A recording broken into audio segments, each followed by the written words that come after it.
Hello दोस्तों, सभी दोस्तों को प्रणाम करती हूँ। मैं हूँ कुसुम तिवारी, मेरे चैनल का नाम है कुसुम बहन तिवारी। दोस्तों, मैं एक गीत सुनाने जा रही हूँ। आप लोगों को कैसा लगा कमेंट में ज़रूर बताइएगा और वीडियो को लाइक शेयर सब्सक्राइब जरूर कीजिएगा और वीडियो को आगे भी बढ़ाइएगा। मन करेला मेहंदी गांजा होई के चली, मन करेला मेहंदी गांजा होई के चली।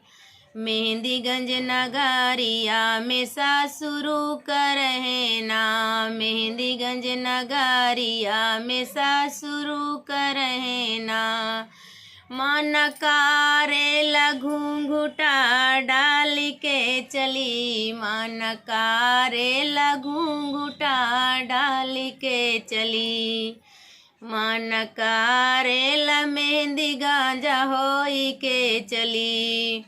मेहंदीगंज नगरिया में जेठ जी करहे ना, मेहंदीगंज नगरिया में जेठ जी करहे ना। मन करेला रहिया बेराई के चली, मन करेला रहिया बेराई के चली। मन करेला मेहंदी गांजा होई के चली, मन करेला मेहंदी गांजा होई के चली। मेहंदीगंज नगरिया में देवर जी करहे ना, मेहंदीगंज नगरिया में देवर जी करहे ना। मन करेला नैना मिलाई के चली, मन करेला नैना मिलाई के चली। मन करेला मेहंदी गांजा होई के चली, मन करेला मेहंदी गांजा होई के चली। मेहंदीगंज नगरिया में सजना करहे ना, मेहंदीगंज नगरिया में सजना करहे ना। मन करेला साथवाली आई के चली, मन करेला साथवाली आई के चली। मन करेला मेहंदी गांजा होई के चली, मन करेला मेहंदी गांजा होई के चली। मेहंदीगंज नगरिया में सासु करहे ना, मेहंदीगंज नगरिया में सासु करहे ना। मन करेला चरणा दबाई के चली, मन करेला चरणा दबाई के चली।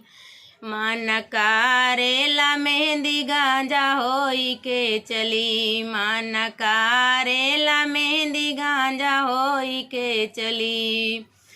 मेहंदीगंज नगरिया में जेठनी करहे ना, मेहंदीगंज नगरिया में जेठनी करहे ना। मन करेला आशीर्वाद दिलाई के चली, मन करेला आशीर्वाद लाई के चली। मन करेला मेहंदी गांजा होई के चली, मन करेला मेहंदी गांजा होई के चली। मेहंदीगंज नगरिया में छोटी करहे ना, मेहंदीगंज नगरिया में छोटी करहे ना। मन करेला हंस बतलाई के चली, मन करेला हंस बतलाई के चली।